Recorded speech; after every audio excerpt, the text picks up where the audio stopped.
સાહિત્ય સાથે બહુ અંગત નાતો રહ્યો નથી. વિજ્ઞાનનો એક પાછો મારો વિષય છે તો ભૌતિક શાસ્ત્ર છે, ફિઝિક્સ છે, એટલે એબ્સ્ટ્રેક્ટ વિષય સાથે મારો નાતો છે.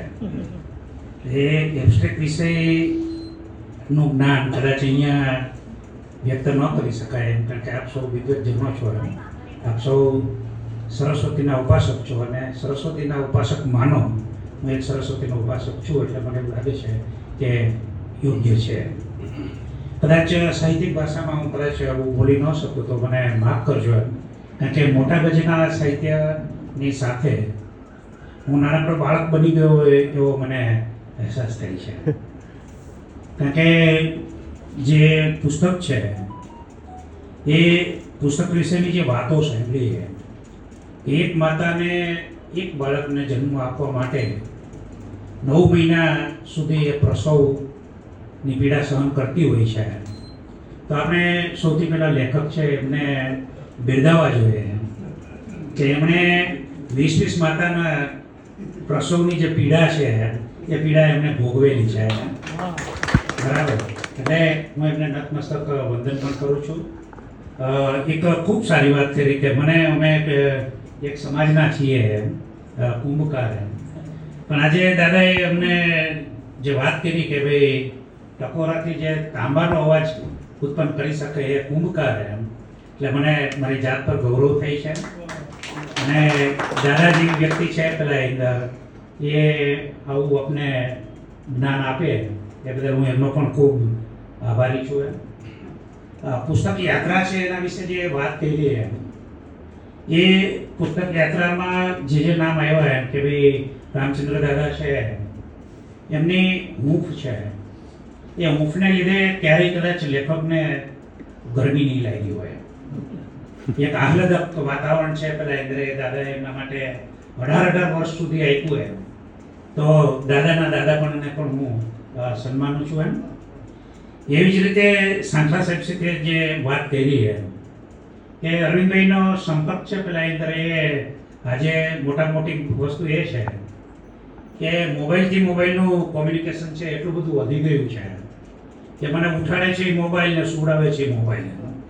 એ જમાનામાં આપણે રહીએ છીએ અને જ્યાં હૃદયથી હૃદયનું જે સંસ્ક્રમણ થવું જોઈએ, હૃદયથી હૃદયના ભાવ વ્યક્ત કરી શકાય, એ ભાવ અત્યારે સમાજમાંથી ધીમે વિલુપ્ત થતો હોય છે.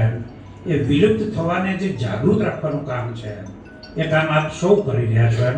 માત્ર અરવિંદભાઈની પણ હું જોઉં છું કે બધા જ જે વરિષ્ઠ લોકો છે, બધા જ જે વિદવત લોકો છે, એટલે કોઈના નામ લઉં કે ન લઉં એમ, પણ આપ એક હૃદયથી હૃદયના જે ભાવ છે એ ભાવને વ્યક્ત કરવાનું, એ ભાવને સંકાળવાનું કામ છે એ આપ સૌ કરી રહ્યા છો. અને એ સભામાં આજે હું ઊભો છું એનો મને ગૌરવ છે. એવી જ રીતે અશોકભાઈ ગોસ્વામીએ પણ ખૂબ સારી રીતે વાત કરી એમ. અરવિંદભાઈને એનો સહવાસ મળ્યો એમ. અને અરવિંદભાઈના પુસ્તકમાં પણ થોડી વાત લખેલી છે એમ કે એમને જે યાત્રા શરૂ કરી એમ. હું પણ જામનગરમાં 6 વર્ષ એક કોલેજમાં ડીકેવી કોલેજનો વિદ્યાર્થી અને ડીકેવી કોલેજનો જે અધ્યાપક એમ, અને જામનગરમાં મેં 15 વર્ષ સુધી કામ કરેલું એમ.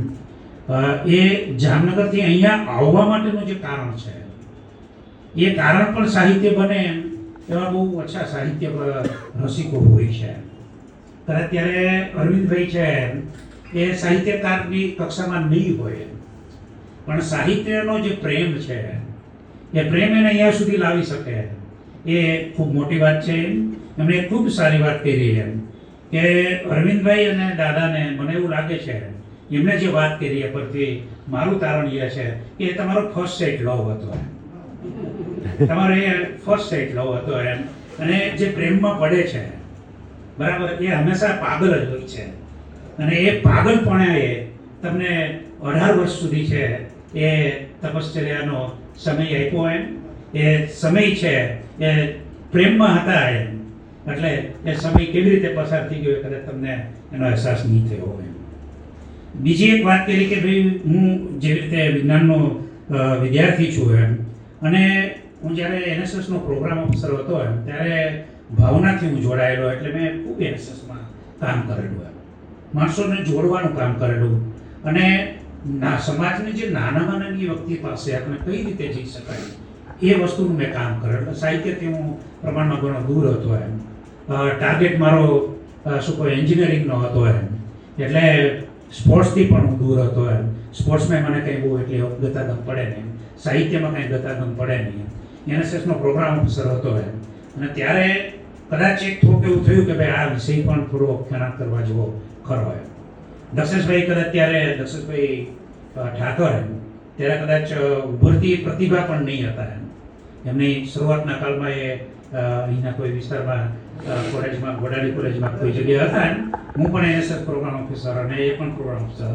આણંદની અંદર સાંજે છે પેલા અંદર એ શરૂઆતનો ફેઝ હોય, યુવાન હોય એટલે તોફાન કરવાની પણ મજા આવે અને તોફાનીમાંનો એક હું હતો એમ. એટલે સાહિત્ય વિશે મને કંઈ બહુ ખ્યાલ નહીં. પણ દક્ષેશભાઈ છે એમણે અમારી સાંજને રંગીન સાંજ કરી દેતા હતા એમ. હૈકુ જેવો શબ્દ મેં જિંદગીમાં ક્યારે સાંભળેલો નહીં હતો.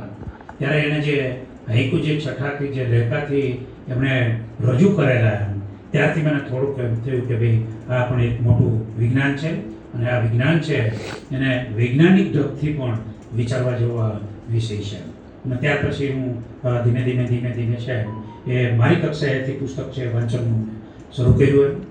પૂનમભાઈ શાહ અમારે ત્યાં દક્ષિણ ગુજરાત યુનિવર્સિટીમાં હતા એમ. એટલે સાહેબ તો મોટા ગજાના સાહિત્યકાર એમ. હું એબ્સ્ટ્રેક્ટ વિજ્ઞાનનો વિદ્યાર્થી એમ.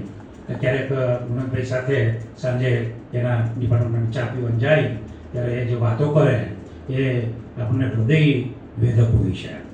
મને એવું લાગે છે કે આ વિષય છે એને વૈજ્ઞાનિક ઢબથી પણ જે ભાષા છે જે લિપિથી ભાષા તરફનું જે ટ્રાન્સફોર્મેશન છે અથવા તો ભાષાને કઈ રીતે વ્યક્ત કરી શકાય એ ભાષાને વ્યક્ત કરવા માટે સાહિત્યકારોની ખૂબ મોટું એમાં દાયિત્વ પણ છે. અને ભાષાને મઠારવાનું જે કામ છે એ સાહિત્યકાર જ કરી શકે એમ. કદાચ હું એવું માનું છું કે એ વિજ્ઞાનના વિદ્યાર્થીની ગજા બહારની વાત છે. પણ આપણે જો પશ્ચિમનું જો સાહિત્ય જોઈએ તો પશ્ચિમના કેટલાય સાહિત્ય હોય, કેટલાય પુસ્તકો લખી અને એ પુસ્તકને જ્યારે ફિલ્માંકન કરવામાં આવે છે ત્યારે એમને દુનિયાને શ્રેષ્ઠ ફિલ્મો આપેલી છે. એના કેટલાય ઉદાહરણ આપણી પાસે છે. આચાર્ય શ્રી કનૈયાલાલભાઈ પણ અહીંયા છે, જગદીશભાઈ સાહેબ છે, ઉત્પલભાઈ સાહેબ છે, રાજીભાઈ સાહેબ છે, પ્રેમજીભાઈ સાહેબ છે. એટલે મને એવું લાગે છે કે આમાં જે નામ આવે છે કે દાદાથી શરૂ કરી, દાદાએ તો તમને હું કહી પણ પ્રેમજીભાઈએ તમને એટલો પ્રેમ આપ્યો છે કે તમે પ્રેમ વિશે વિચારતા થઈ ગયા ને પ્રેમ વિશે લખતા થઈ ગયા. એટલે પ્રેમજીભાઈ સાહેબ, રાજીભાઈ સાહેબ છે પેલા એમ કરીને ગૂંથણ કામ કર્યું છે એમ. ગૂંથણ કામથી જ શિલ્પ છે કે સતત આપણે જે સાહિત્ય છે એ ખીલી ઉઠતું હોય છે. તો આપણે ખૂબ મોટા ગજાના માણસોનો છે એ સહવાસ થયો છે અને એ સહવાસને લીધે પ્રસવની પીડા 18 વર્ષ સુધી ભોગવીને આજે આપણી સામે એક સુંદર પુસ્તક છે પેલા અંદરે રજૂ થયું છે. સતત રીતે કામના ભારણને લીધે 3 દિવસ હું દિલ્હી એક યુનિવર્સિટીના મિટિંગમાં ગયેલો. ઉપરાઉપરી વિદ્યાર્થી 2-4 જગ્યાએ ઇન્ટરવ્યુમાં ગયો. એટલે પુસ્તક આખું વાંચવાની ઈચ્છા થતી હતી પણ એ સમય મને મળી શક્યો નથી. પણ થોડું મેં પુસ્તકને સ્પર્શ કરવાનો, હૃદય સ્પર્શ કરવાનો મેં પ્રયત્ન કર્યો છે અને એમાંથી મને જે મળ્યું છે એ અંધારદીપ વિશે હું થોડી વાત કરી છે. એમાં જે કથાના એક છે દાજીનું જે પાત્ર છે એ અરવિંદભાઈએ ખૂબ સુંદર રીતે મૂકેલું છે. આજની જે કથા છે એમાં કથાના એક છે પેલા અંદર વાતાવરણ ઊભું કરવા માટે પ્રકૃતિ કરતાં પ્રકૃતિની બહારની વાતો પણ એમાં ભૂલતી હોય છે. એ મારો એટલો વિષય જ્ઞાતા નથી, કદાચ અતિરેક હોય તો હું વાત કરું છું એમ કે કેટલાક પુસ્તકો છે પેલા અંદર એમાં આપણે જ્યારે પુસ્તક વાંચીએ છીએ ત્યારે હૃદયસ્પર્શી બનતું હોતું નથી.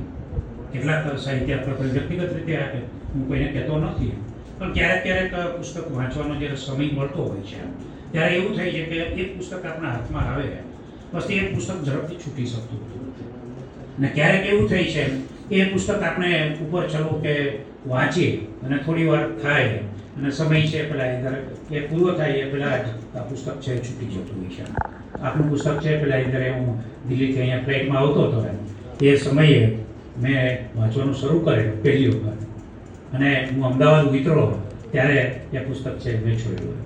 એટલે મને એવું લાગે છે કે એ લેખન કાર્યનું જે રજૂઆત છે એ રજૂઆત ઉપર એનો ખૂબ આધાર હોય છે. નહીંતર મારા જેવો એબસ્ટ્રેક્ટ માણસ છે એ કદાચ આટલું બધું પુસ્તક ગહનતાથી વાંચે નહીં.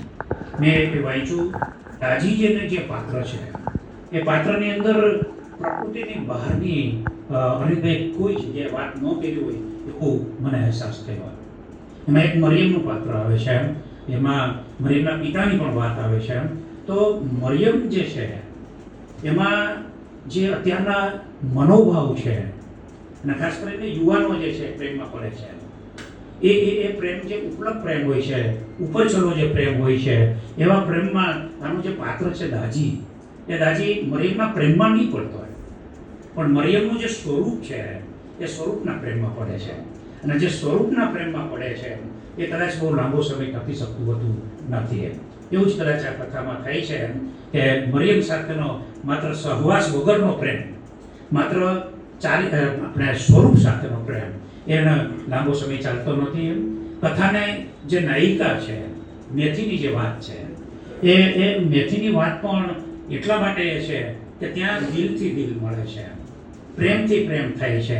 અને એ પ્રેમથી પ્રેમની જે વાર્તા છે પેલા ધીમે ધીમે આગળ વધતી જાય છે. અને મને એવું લાગે છે કે પ્રેમનો અહેસાસ છે એ વાંચનારને પણ થતો હોય એવું મેં અનુભવ્યું છે.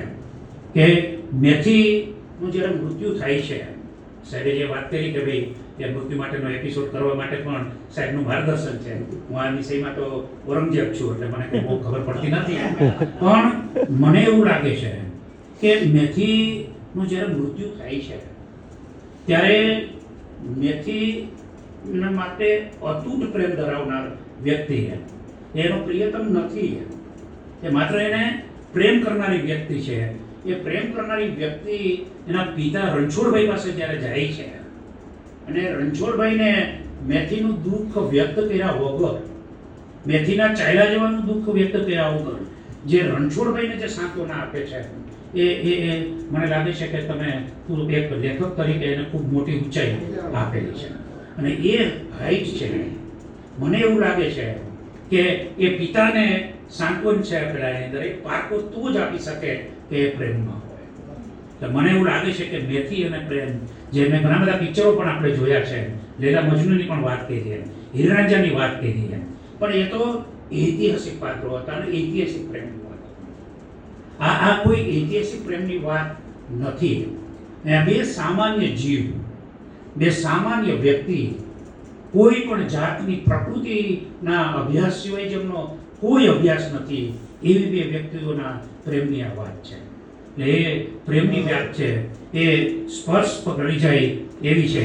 કારણ કે બંને જે પાત્ર છે એ બંને પાત્ર ડેમ પર કામ કરનારા કામદારો છે અથવા તો મજૂરો છે. એ મજૂરોના પ્રેમની વાત છે પેલા અંદર એ ખૂબ સુંદર રીતે અરવિંદભાઈએ વર્ણવી છે. પ્રકૃતિના ખોળે ખીલેલા વાતાવરણમાં તમે આ બંને પાત્રને જીવંત કર્યા છે, એને તાદૃશ્ય કર્યા છે. અને જીવમાં જીવ ભેળવી દેવાની જે તાગમર્ત્યા છે એ મને બેનમૂન લાગેલી. એમ પ્રેમથી અજાણ પણ લાગણીની ભીનાશ અને સચ્ચાઈથી એકબીજા માટે જીવી શકે છે અને એકબીજા માટે મરી શકે છે, એની પણ તમે ખૂબ સુંદર રીતે રજૂઆત કરી છે. દાજીનો એક સરસ શબ્દ છે કે પ્રેમના કયા તત્વ સુધી એ લોકો પ્રેમ કરતા હશે એવા દાજી એક શબ્દ બોલે છે કે મેથી તું તો મારો શ્વાસ છે. તો શ્વાસ વગર વ્યક્તિ છે પેલા અંદર એ જીવી ન શકે એવું પેલા લેખક આપણે જે આપણો નાયક છે એણે બતાવી દીધેલું છે કે મેથી જ મારું જીવન છે, મેથી જ મારો શ્વાસ છે. છતાં પણ મેથીને છોડી દે છે, પણ એનો શ્વાસ છૂટતો નથી, કારણ કે એમને મેથી પરનો વિશ્વાસ છે. એ વિશ્વાસ અને વિશ્વાસની વાત પણ અહીંયા તમે ખૂબ ભીનાશપૂર્વક રજૂ કરી છે. મને એનો ખૂબ આનંદ છે. સામાજિક બધી પ્રત્યે પણ દાજીનો વિતરાગ છે. સમાજમાં જે દારૂની બધી છે કે અન્ય બધીઓ એ વિસ્તારોમાં જે લોકો રહે છે, મજૂર લોકો જે કામ કરતા હોય છે અને જે એમનામાં અવગુણો આવે છે એ અવગુણ દાજીને ગમતા નથી. એ પણ ખૂબ સારી રીતે એને છોડાવવા માટેનો પ્રયત્ન કરે છે. અને મેથીને દાજીએ જે કીધેલું કે મેથી તું તો મારો શ્વાસ છે, તો એનો જવાબ તમે જોજો કે મેથીએ જે જવાબ આપ્યો છે કે મારામાં તમારી મૂર્તિ અંકાઈ ગઈ છે, ચિતરાઈ ગઈ છે, મારા તો તમે ભગવાન છો. તો પ્રેમની જે પરાકાષ્ઠા છે, પ્રેમની જે વાત છે, પ્રેમનું જે તાદમ્ય છે, એ તાદમ્ય લેખકે ખૂબ સારી રીતે આમાં વર્ણવ્યું છે. એમાં એક ફોટાવાળી પણ વાત છે, એ પણ વાત મને સ્પર્શી ગયેલી એમ કે આપણે ભાઈ જે નાયક છે દાજી, એનો એક ફોટો હોય છે, એ સીધો મેથીને બતાવી શકતો નથી, એટલે પોતાની જે પેટી હતી એ પેટીની ઉપર ફૂલો મૂકી દે છે. એને વ્યક્ત કરવા માટેના શબ્દો નહીં હતા. મેથી આ ફોટો ચોરી લઈ લે છે, પોતાની પાસે છે, છતાં એ કહેતી નથી. તો પ્રેમના જે બંધન છે એ બંધન કેવી રીતે ગાઢ થતા હોય છે એ પણ એક આ નાનકડા ઉદાહરણ દ્વારા આપણે ખૂબ સારી રીતે બજાવ્યું છે. મરિયમનું જે રૂપ તમે બતાવ્યું છે અને માનવ સહજ જે ક્ષણિક પ્રેમ ઉત્પન્ન થતો હોય છે, એવો ક્ષણિક પ્રેમ મરિયમ માટે દાજીને પણ તમે ઊભો કર્યો એમ, એ પણ ખૂબ કાબિલેદાદ છે. મેથી જે કહે છે કે તમે શું જાણો સ્ત્રીની વેદના, તમે તો પથ્થર છો. આ શબ્દ છે પેલા અંદર એ જ્યારે જીવતા જે નાયક અને નાયિકા હતા ત્યારે કહે છે. પથ્થર છો એ શબ્દ દાજીને લાગી આવે છે, પણ એ પથ્થરથી વ્યક્તિ નથી. એ પથ્થરથી વ્યક્તિ નથી. એના જ્યારે અવસાન થયું અને મેં કીધું એ રીતે એને જે રૂંછોડભાઈની સ્થિતિ છે, એ સ્થિતિમાં દાજીએ પોતાનું વ્યક્ત થયેલો પ્રેમ, પોતાના હૃદયની અંદર ધરબેલો પ્રેમ છે, એ બતાવ્યા વગર પથ્થર દિલ કેનારી વ્યક્તિએ પથ્થર બનીને એના પિતા પાસે જે વર્ણન કરે છે એ કાબિલે દાદ છે. લાઇટ ન હોવાથી ત્યાં તેના લોકોને અંધારું જ રહે. ત્યાં આવા જે બે પાત્ર છે, સાહેબે ખૂબ સારી વાત કરી. એમને જે લેખન કાર્ય કર્યું છે, પ્રાર્થના 1 થી 4 કર્યો છે. મને એવું લાગે છે કે અંધકારમાં પ્રકાશ સ્વરૂપ હતો, એ પ્રકાશ સ્વરૂપમાં તમે અંધાર ગીત છે એ લખેલું છે. દ્વીપ એટલે બે લોકોનો મિલન, એ કદાચ આનો પાછળનો શબ્દનો અર્થ હોઈ શકે. તો અંધકારમાં જે દ્વીપ સમૂહ વેચો છે અને જે આપણે અંધાર દીપ છે એનું સર્જન કર્યું છે, એ સર્જન માટે હું આપને ખૂબ ખૂબ અભિનંદન પાઠવું છું. આપ સૌ વડીલોએ એમને જે હૂંફ આપેલી છે, એ હૂંફ સમાજના અને સાહિત્યના જે રસિકો છે એ તમામને સતત રીતે મળતા રહે એવી પણ પ્રભુને પ્રાર્થના કરું છું. આજનો સાહિત્યના માણસ ન હોવા છતાં મને સાહિત્યના એક પુસ્તકનું વિમોચન માટેનો જે તક આપી એ